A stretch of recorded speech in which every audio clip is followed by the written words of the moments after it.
시편 1절에서 6절까지입니다. 저와 한 절씩 교독하도록 하겠습니다. 여호와여 어찌하여 멀리 서시며 어찌하여 환난 때에 숨으시나이까.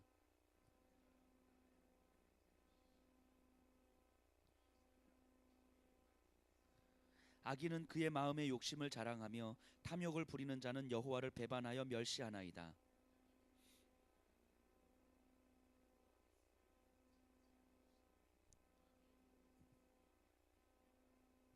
그의 길은 언제든지 견고하고 주의 심판은 높아서 그에게 미치지 못하오니 그는 그의 모든 대적들을 멸시하며 나는 흔들리지 아니하며 대대로 환난을 당하지 아니하리라 하나이다. 아멘. 오늘 시편의 말씀은 지난주 9편하고 연장선에서 이해를 하게 됩니다. 억울한 일을 당한 상황인데요. 그 다윗이 자신을 억울하게 만드는 그런 사람들을 향하여서 그 사람들의 마음을 이야기하는데요. 5절 6절 잠깐 가서 보세요. 5절 6절 다윗이 고백합니다. 그의 길은 언제든지 견고하고 주의 심판은 높아서 그에게 미치지 못하오니 그는 그의 모든 대적들을 멸시하며 그의 마음에 이르기를 나는 흔들리지 아니하며 대대로 환난을 당하지 아니하리라 하나이다. 그의 길, 이거는 악인의 길을 얘기하는 겁니다. 그의 길은, 그러니까 그의 길, 이 악인의 마음 상태를 다윗이 지금 묘사하고 있는데요. 악인은 이렇게 생각하는 거예요. 그의 길, 나의 길은 언제든지 견고하고 주의 심판은 높아서 나에게 미치지 못한다, 이렇게 이야기를 하고 있는 거예요. 이 악인들은요, 여기서 그리는 악인들은 사실 그렇게 막 나쁜 사람들이 아닌 거예요. 그냥 우리와 같은 평범한 사람들입니다. 우리와 같은 평범한 사람들, 내가 살기 위해서 누군가를 이용해만 하는 사람들입니다. 내가 살기 위해서, 내가 무언가를 얻기 위해서 누군가를 이용하고 누군가를 무시하는 것이 크게 이상하지 않은 사람들, 내 현실의 삶을 안정적으로 만들기 위해서 판단의 기준을 세상에 맞추고 살아가는 사람들인 거예요. 세상에 맞춘다는 것은 무엇입니까? 끊임없는 경쟁의 질서와 비교의 질서에 나를 맞추어서 살아가는 거죠. 그렇기 때문에 나의 안정감은 어디로부터 오냐면 얼마를, 어느 정도를 가지고 있느냐가 아니라 누구보다 낫느냐에 대해서 비교와 경쟁 가운데서 우리의 안정적인 삶을 살아가게 되는 거죠. 세상의 기준에 맞추어서 살아가는 사람들. 그래서 정말 최선을 다해서 무언가를 성취하면서 살아가면, 내가 무언가를 내 삶 속에서 성취하면 그것이 내 삶을 보장해 줄 것이라고 믿는 사람들의 이야기인 거예요. 여기서 말하는 악인이라고는, 뭐 그렇기 때문에 조금 더 많이 갖고자 누군가를 무시하고 억압하고 가난한 자들을 억압하기도 하지만 그 근본은 그냥 진짜 나쁜 사람들이어서가 아니라 이 시대를 살아가는 평범한 우리들과 같은 모습입니다.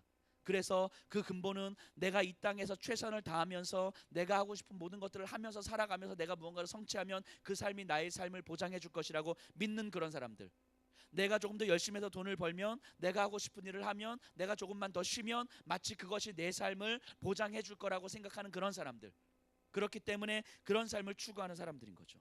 그런데 그 사람들이 하나님을 모르는 사람들이 아닌 거예요. 하나님을 아는 사람이에요. 본문에 보면요, 하나님의 심판이 높아서 그에게 미치지 못하오니, 악인의 입장에서 보면 하나님의 심판은 높아서 나에게 미치지 못한다, 이 얘기입니다. 하나님의 심판이 있긴 한데 그거는 저 멀리 있는 이야기고 지금 나에게 있지 않는 거예요. 하나님은 지금 내 삶에 간섭하지 않는 것처럼 살아가는 거예요.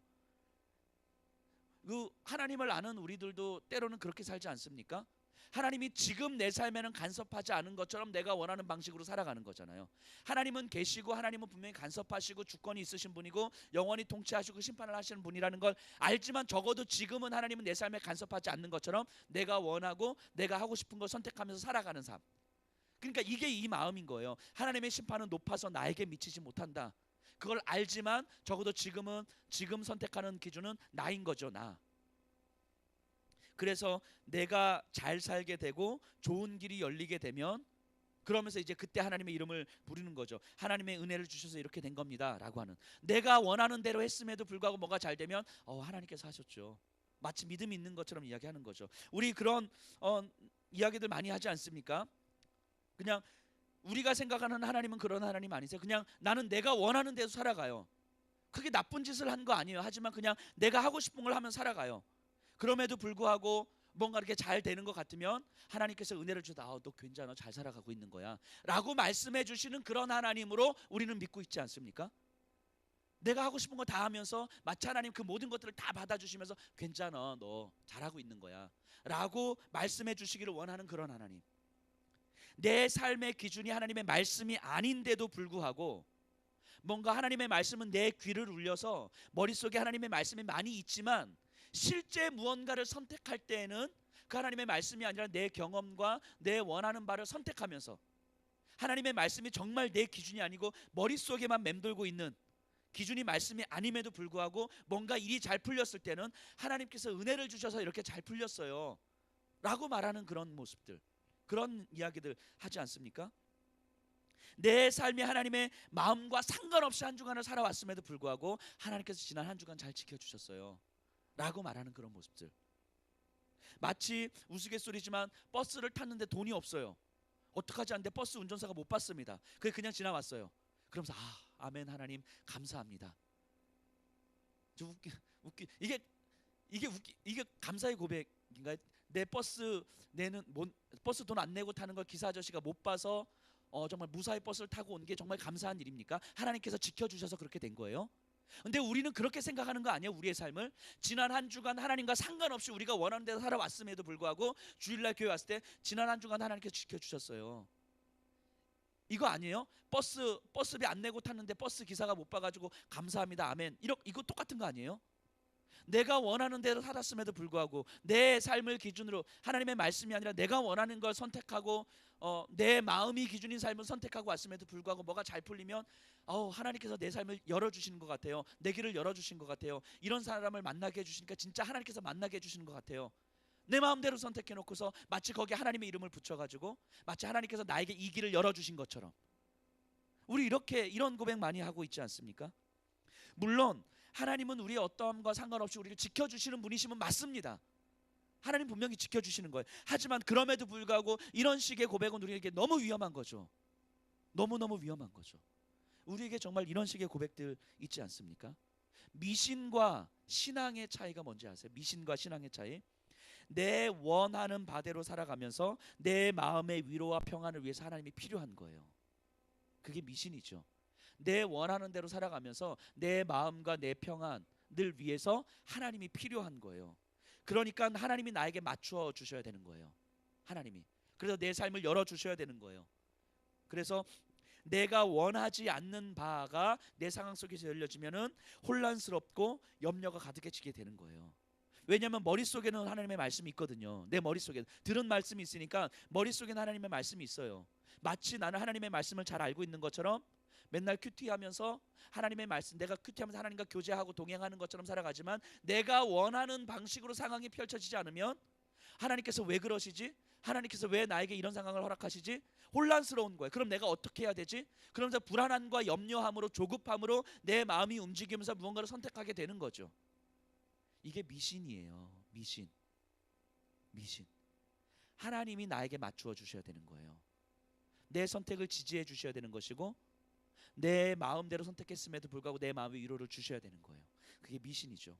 하지만 신앙은 하나님께 나를 맞추는 거예요. 신앙이라는 것은 하나님의 원하시는 바가 무엇이고 하나님의 말씀이 무엇을 이야기하는지 하나님 앞에 묻고 또 묻고 거기에 나를 맞추는 거예요. 그래서 신앙은 하나님의 말씀 앞에 묻고 물으면 매우 단순해집니다. 삶이 매우 단순해져요. 하나님의 말씀이 기준이 되기에 싫어도 분명한 거예요. 분명히 내가 싫어하는 일인데 이것이 하나님께서 원하시는 것이 분명하면 싫지만 그것이 내 기준이 되는 거예요. 힘겹지만 그것이 내 기준이 되는 거예요. 그래서 싫고 힘겹기 때문에 은혜를 구하는 거죠. 그것이 분명한 것 같은데 하나님 나는 그 길이 싫고 그 길이 어렵고 그 길이 힘듭니다. 그러니까 내가 그 길 걸어갈 수 있는 은혜를 주세요. 은혜를 구하게 되는 거예요. 하나님께 나를 맞추는 거죠. 그래서 신앙생활 하다 보면 내가 변화되는 거예요. 하나님의 말씀에 나를 맞추기 때문에 내가 변화되는 거예요. 내가 변화된다는 것은 머리가 커지는 걸 의미하는 게 아니에요. 내 마음이 바뀌고 내 삶의 선택이 바뀌는 걸 의미하는 거예요. 근데 많은 경우에 우리는 머리는 이만큼 커졌는데 우리의 선택은 전혀 바뀌지 않아요. 머리는 이만큼 커졌는데 우리의 말하는 바, 마음 먹는 바, 생활하는 바는 전혀 바뀌지 않아요. 이게 우리의 신앙의 현 주소일지도 모르겠습니다. 우리는 어떻습니까? 지금 이 자리에 계신 우리들은 어떻습니까? 미신입니까? 신앙입니까? 우리가 교회를 다니면서도 미신처럼 하나님을 믿고 있는 이유가 무엇입니까? 미신처럼 하나님을 믿고 있는 이유가, 저는 이렇게 단언합니다. 하나님의 심판에 대해서 무지하기 때문입니다. 하나님의 심판하심에 대해서 우리가 두려워하지 않기 때문이에요. 하나님이 이 땅을 반드시 심판하시는 분입니다. 근데 우리는 그걸 알고 있는데 저 먼 날에 하나님께 심판하실 거라고 믿는 거죠. 먼 날에. 마치 우리가 다이어트를 하면서 이제 다이어트를, 물론 오늘 이 저녁 시간에 오신 분들은 다이어트를 하실 분들이 없으세요. 하지 마세요. 없으신데, 다이어트를 하면서 마치 오늘 다이어트를 하지 않으면 죽는 게 아니잖아요. 다이어트를 해야지 마음 먹는데 오늘 다이어트를 하지 않아도 죽지 않아요. 그러니까 다이어트를 다음 달부터 해도 되잖아요. 내일부터 해도 되는 거잖아요. 그러니까 닭다리를 뜯으면서 슈퍼모델의 TV를 보면서 이렇게 나도 저렇게 날씬해져야지. 그러니까 나도 이제 다음 달부터 다이어트를 해야지. 하지만 그 다음 달은 항상 다음 달인 거죠. 왜냐하면 지금 당장 내 안에 죽음을 가져오는 게 아니라고 믿기 때문에 항상 미뤄질 수 있는 거죠. 하나님의 심판이 분명히 있겠지만 지금 당장 이루어지는 것이 아니라고 믿기 때문에 하나님의 심판은 너무 높이 있어서 지금 나에게 미치지 못한다고 우리는 그렇게 생각하고 있는 거 아니겠습니까? 하지만 하나님 반드시 이 땅을 심판하시고 심판의 때는 반드시 있다고 말씀하십니다. 그래서 예수 그리스도의 그 심판대 앞에서 하나님께서 우리에게 주시는 그 구원의 음성을 듣고자 간절히 원하는 삶이 바로 지금 우리의 삶이어야 되는 거예요. 하나님의 심판대 앞에, 그 앞에서 하나님, 내가 그 앞에서 하나님의 구원의 음성을 듣고 싶습니다. 정말 영원 전부터 하나님께서 나를 선택하셨고, 그래서 내가 하나님의 자녀라는 것을 그 구원의 그 심판대 앞에서 내가 확증받고 싶습니다. 하나님, 그 두려움과 떨림으로 오늘을 살아가는 것이 바로 우리들의 신앙의 모습 아니겠습니까? 하나님의 심판에 대한 두려움이 없기 때문에 우리는 신앙을 빙자해서 이미 예수 그리스도의 피로 하나님의 자녀가 되었음을 빙자해서 우리 마음대로 살아가고 있는 거 아니겠습니까? 그래서 사도 바울 선생님이 이렇게 고백하는 거죠. 우리 평생의 삶에, 너희의 삶에서 두렵고 떨림으로 너희의 구원을 이루라라고 말씀하시는 거 아니겠습니까? 심판에 대한 두려움이 없기 때문에 이 세상을 누리는 거예요. 마치 어리석은 부자의 비유처럼 많은 것을 가지고 더 가지기 위해서 창고를 지었는데 그날 밤에 하나님께서 그의 생명을 뺏어가는 거예요. 마치 그 어리석은 부자처럼 오늘 많이 먹고 내일 위해서 더 많이 축적하면 이것을 내가 내일 더 많이 누릴 수 있는 것처럼 생각하면서 오늘 창고를 짓는 거죠. 하나님께서 오늘 당장 내 생명을 가져가실 수도 있다라고 하는 그 두려움 없이 살아가는 거예요. 그 두려움 없이. 그러니까 오늘 누려야 되는 거죠. 그 두려움은 내일 누려도 될 것처럼 오늘 살아가는 거죠. 하나님의 그날 밤에 정말 하나님의 생명을 뺏어가는 어리석은 부자가 우리 되면 안 됩니다. 하나님의 심판대 앞에 섰을 때 정말 어쩌려고 그러십니까? 그때는 돌이킬 수도 없습니다.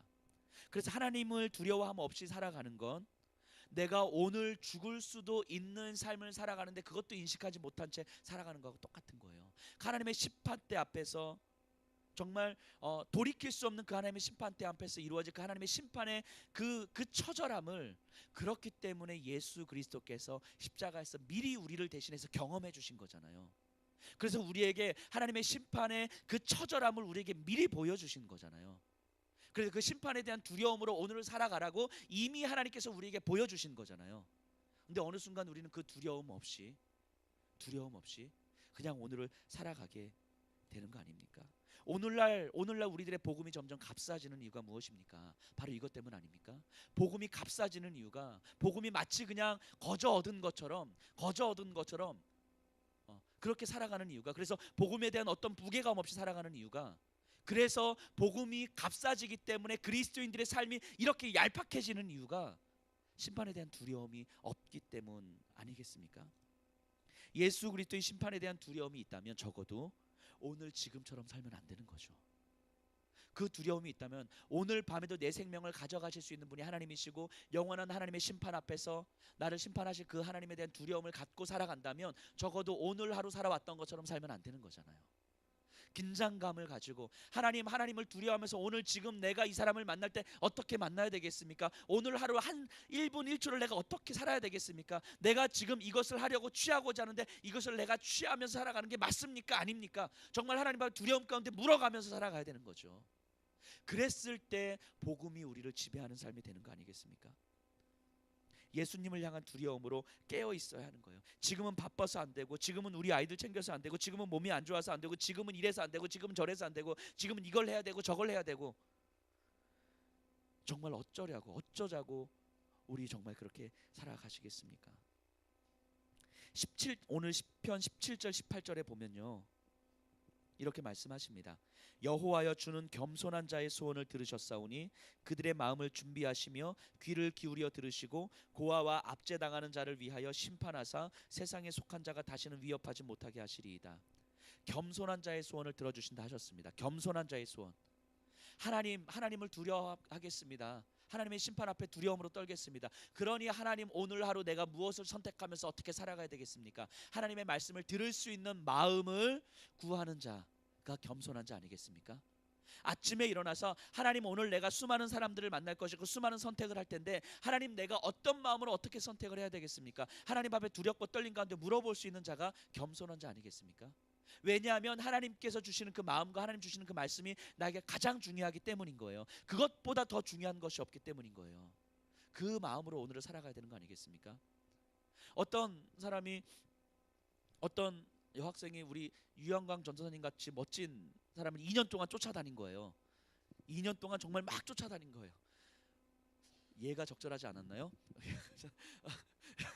유영광 전도사님 같이 멋진 사람을 2년 동안 쫓아다니. 근데 쳐다도 안 보는 거예요. 그러다 어느 날 유영광 전도사님이, 그래 우리 커피 한잔 할까요? 라고 얘기했어요. 근데 그 쫓아다니는 그 여학생이 시험 기간이어서 이틀 밤을 샜어요. 그 전부터 이틀 밤을 새서 너무너무 피곤한데 그렇게 사모하는 우리 유 전도사님이 우리 커피 한잔 할까요? 라고 했습니다. 자, 너무 피곤하기 때문에 그냥 저 너무 피곤해서 못 만나겠어요, 그러겠습니까? 아니요, 마지막일 수도 있는데 아무리 피곤해도 가서 만나야죠. 가서 좁니까, 피곤하니까? 아니요, 아무리 피곤해도 눈이 초롱초롱한 거죠. 왜냐하면 그것이 가장 중요하기 때문인 거예요. 가장 중요하기 때문에 이틀 밤을 새도 나갈 수 있는 것이고, 이틀 밤을 새도 눈 초롱초롱하게 만들 수 있는 거예요. 바꿔 말하면 중요하지 않기 때문에 이틀 밤을 샜기 때문에 못 나가는 거예요. 중요하지 않기 때문에 나가서도 조는 거예요. 중요하지 않기 때문에. 우리에게 있어서 하나님은 어떻습니까? 우리에게 있어서 예수 그리스도는 어떻습니까? 우리에게 가장 중요하기 때문에 다른 것, 아무리 우리가 피곤하고 아무리 우리가 많은 것들이 우리에게 가지고 싶다 할지라도, 그럼에도 불구하고 가장 중요하기 때문에 그 예수 그리스도를 선택하는 삶을 살아가십니까? 아니면 이래서 안 되고 저래서 안 되고 그렇게 핑계대는 삶을 살아가십니까? 하나님은 겸손한 자에게, 하나님의 말씀, 예수 그리스도가 가장 중요하다고 여기는 그 자에게 하나님께서는 구원을 베푸신다고 말씀하셨습니다. 오늘 이 저녁 시간에 우리에게 예수 그리스도가 가장 중요했으면 좋겠습니다. 그 심판 앞에 우리가 두렵고 떨림으로 섰으면 좋겠습니다. 오늘 내가 지금 무언가를 선택했던 것, 오늘 내가 지금 어떻게 살아왔던 것, 이것이 정말 하나님의 심판대 앞에서 내가 똑같이 이렇게 선택할 것인가? 예수 그리스도의 그 마지막 때에서도 내가 이렇게 생각할 것인가? 이렇게 말할 것인가? 이런 마음을 품을 것인가? 이렇게 선택하면서 오늘처럼 살아갈 것인가? 질문을 던져봤으면 좋겠습니다. 오늘 내가 살아왔던 삶의 방식을 그리스도의 심판대 앞에서도 똑같이 할 것인가? 아닌가? 이 질문으로 우리가 살아갈 때에 우리는 복음의 빚진 자로 살아가게 될 것입니다. 여기 계신 분들에게 하나님께서 그 은혜 주셨을 줄로 믿습니다. 우리 제발 복음을 값싸게